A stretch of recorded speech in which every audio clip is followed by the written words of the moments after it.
Cooper Kupp's available. Your thoughts? Definitely. Would take him. Yeah. 100%.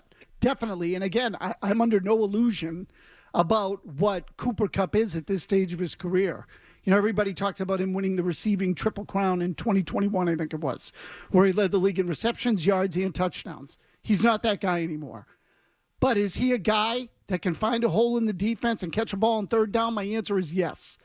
And I think he would be a great guy for a young developing quarterback to have for those key moments in the game where he knows where he's going to find the opening and the quarterback will learn where that opening is as a result of it.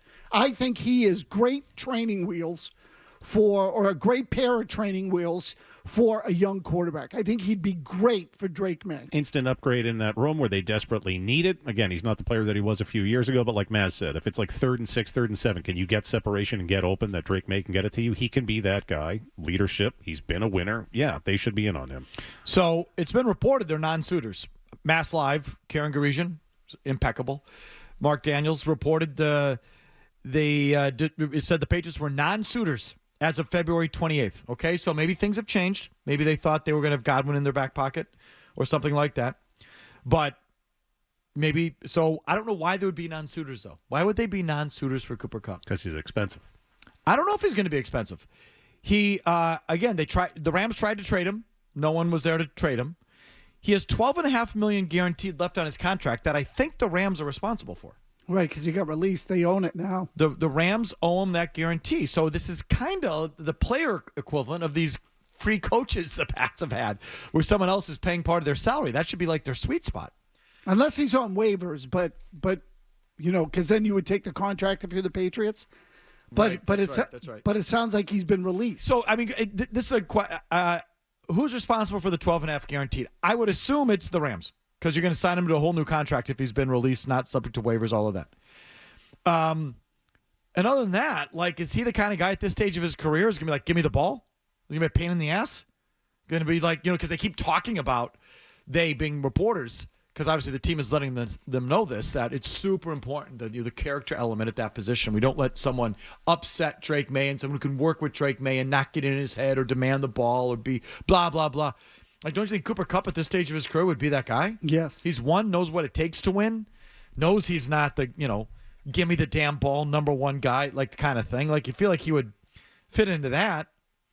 Andrew Callahan wrote in the Herald, according to a league source, Kupp is curious about the prospect of playing in New England and has shared that curiosity with some close to him. Kupp has personal and professional connections to the Patriots, starting with ex-college teammate and fellow wideout Kendrick Bourne, who has repeatedly advocated for Kupp to come to New England on social media. The two remain friendly, sources say. Kupp also played under ex-Rams assistant head coach Thomas Brown, who worked in L.A. from 2020 to 2022 and now serves as the Patriots tight end coach. Thus far, the Patriots free agent class is littered with veterans like Kupp, who previously overlapped with Mike Vrabel or his assistants. Connections aside, Kupp fulfills the mandate Vrabel has given his front office for free agent acquisitions. Incoming players must fit his culture, be tough-minded, and play with maximum effort and fierce play demeanor. Around the league, Kupp is renowned for his work ethic and toughness. He's also a 5-time team captain, so checks that box. And that box, Mazz, I got to tell you, is starting to bug the crap out of me. The leadership void box? Well, no, the character thing. Makeup thing. Tell me, what characteristic or what character players are typically what? Cheap. Oh, yeah. Character, when you talk about someone's character. They play hard. Like I said this on TV last night. But when you say she has a good personality, what does that mean? Not good looking. Okay. So when you say a player has character, what is that? What's generally the trade-off? Ability. Not all that good. Meaning, not all that expensive. Correct. Not all that talented. You pay for talent. You pay for talent. You don't typically pay for character. Character's something you certainly should pay attention to, and I don't blame the Patriots for having to lay. But isn't it convenient that the thing that they're prioritizing is typically affordable? Yes. So, like, that sort of crawl up my ass. Do you want a good receiver or not? You can't always bank on these other things you're talking about. Or if you want talent, period. Like, talented people, talented athletes, talented football players tend to be sometimes high maintenance, expensive, egotistical, whatever. All those other things you don't want. Well, do you want the talent or you not want the talent? I'd say especially at the receiver position. You can't, you're just going to have a bunch of Rudies in there playing receiver? That's freaking stupid.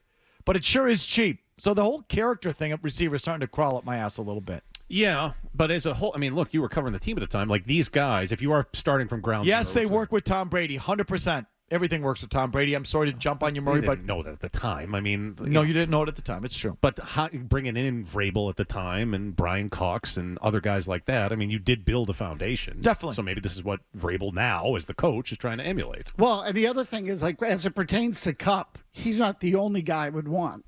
He's part of it. Right.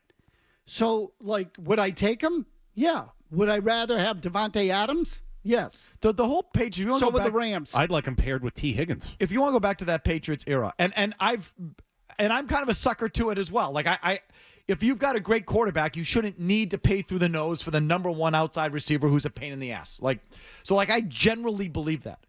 But the Patriots thing that they got away with Tom Brady was totally accidental. They sucked. They had no talent on the outside. All of a sudden, Tom Brady goes in. They win it all, and it's like, oh, well, that worked. And then they make a few sort of moves on they did starting early on. They drafted Deion Branch in 2002 or 2003. Remember they signed Donald Hayes? Yeah. That receiver. Right, I think that was 2002. They weren't the number one guy, but they filled out the position, but they never went for a number one receiver because it worked with Tom Brady. And now it's like, well, see, we don't have to do that. You didn't. That wasn't the plan. They just didn't have anybody. They won. They got away with it. And they're like, oh, well, we don't need the guy because we're still winning and we don't have the guy. But it was no formula. I think they backed into that thing. So, trying to duplicate it with another quarterback, I think is kind of asking for trouble. Which is all a long way of saying the character thing. Okay, great. He's got character. At receiver, you're going to have to accept some stuff at that position. And at any position, someone who's super talented, you're going to have to accept some things. Costs being chief among them. But with Cooper Kupp getting $12 million guaranteed from the Rams, I see a sweet spot for you. Offset. No one's eyes light up when they hear the words offset, like those folks down in Foxborough. No, it's like a sexual arousal. Sweet spot. Pavlovian response. Pants tent. If you like that clip, check out more videos from Felger and Mazz here. For more Patriots analysis and opinion, hit this playlist. And for all the latest from the Sports Hub, download the app at 985thesportshub.com.